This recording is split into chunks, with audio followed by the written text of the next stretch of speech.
Hello, my friend, and welcome to Own Your Becoming, a podcast about power, wisdom, and authenticity, where we talk lifestyle and the deeper journey of self-love and midlife transformation. Most women only start wondering if they're in perimenopause when they're already deep in it, when symptoms are loud enough to disrupt daily life. And yet, menopause isn't just one moment in time. It's a journey through distinct stages. The earlier you understand where you are on that journey, the more empowered you'll be to navigate it. In today's episode, I'll walk you through the stages of menopause, what symptoms to expect at each phase, and what you can do to support yourself along the way.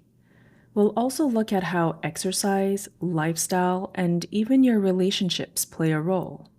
And I'll leave you with some simple steps you can start today. We begin with the premenopausal years. Through your 30s, cycles are regular, hormones relatively steady, and menopause feels far away. Then comes the late premenopausal stage. Cycles are still regular, but you may notice subtle changes. Maybe your cycle shortens or lengthens by a couple of days. Bleeding is a bit heavier or lighter. Small shifts, but it's your body's first whisper that change is coming. Next is early perimenopause. You might start skipping a cycle here and there, then returning to regular again. The most common complaint at this stage is poor sleep. Not just trouble falling asleep, but waking up at 2 or 3 a.m. and not being able to get back down. That's often linked to dropping progesterone. Hot flashes are unusual here, but brain fog is common. Sometimes it feels like you wake up with no energy at all, and even a simple task like responding to an email can feel daunting. That fog can last a few hours or even a whole day, often showing up around your menstrual cycle. As time goes on, cycles become less predictable. You may go months without a period, then suddenly have one return. This is late perimenopause. It's when symptoms really intensify. Hot flashes, irritability, crying spells, brain fog, forgetfulness. Overactive bladder often shows up here too. So, what does a hot flash actually feel like? It's not just being warm. It's a sudden wave of heat, often starting in the chest or face, that spreads through the whole body. The heart may race, your skin flushes, you break into a sweat, and then just as suddenly, you feel chilled. Other symptoms can appear here too. Tinnitus, which is a ringing or buzzing in the ears, those odd electroshock sensations that feel like tiny zaps in the head or body, or even panic attacks.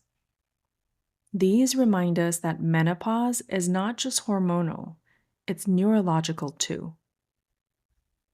Typically, the height of perimenopause symptoms is around age 47. For many women, this is the most intense stage. Eventually, you reach menopause.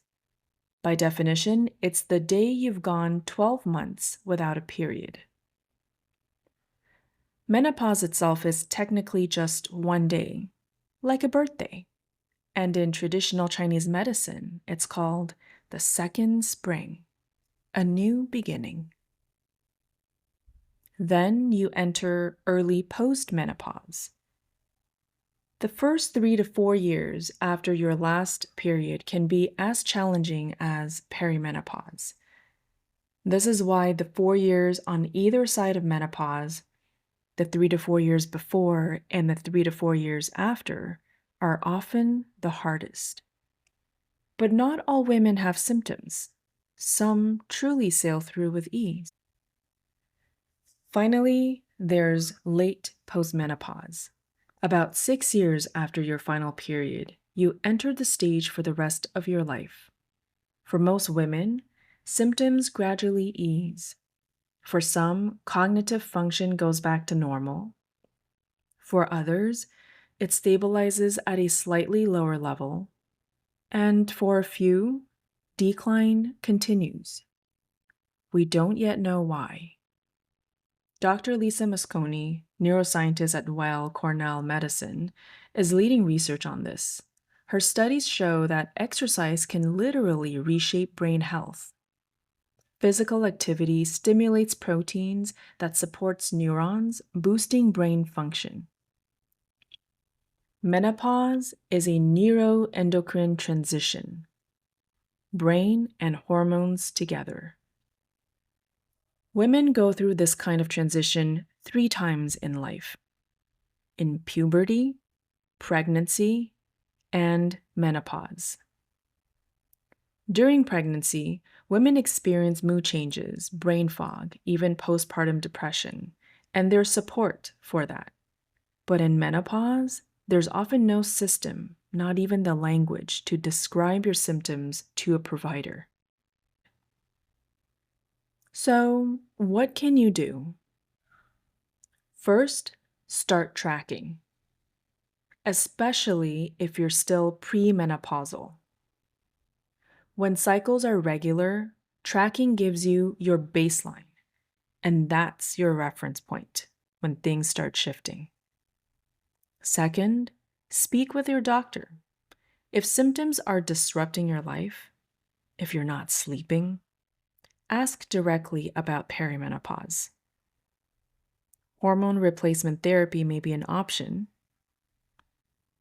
And for those who prefer a natural route, herbs can be supportive, especially in early perimenopause. We will cover this more in depth in the next podcast. And lastly, exercise is essential. Cardio helps with hot flashes and brain fog. Strength training supports bone, metabolism, and mood. Flexibility and mind-body practices like yoga, qigong, or Pilates reduce stress and improve sleep. But remember, more is not always better. Overexercising can spike cortisol, slow recovery, and make symptoms worse. The key is moderate, consistent movement. Zone 2 cardio, where you can talk but not sing, is especially effective.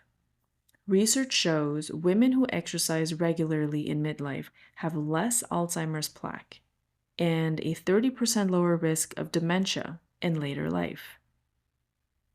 Most symptoms women struggle with in this transition are neurological, and the experience isn't the same for everyone.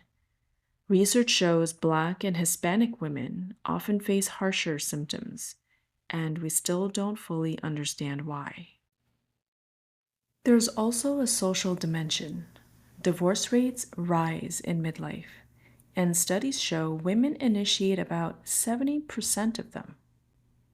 When estrogen drops, the brain chemistry that supported our tendency to put others first changes as well, and many women begin to feel less willing to ignore their own needs. Suicide rates also increase for women at this stage. But there's also something deeper. This stage can be seen as an initiation into your true power.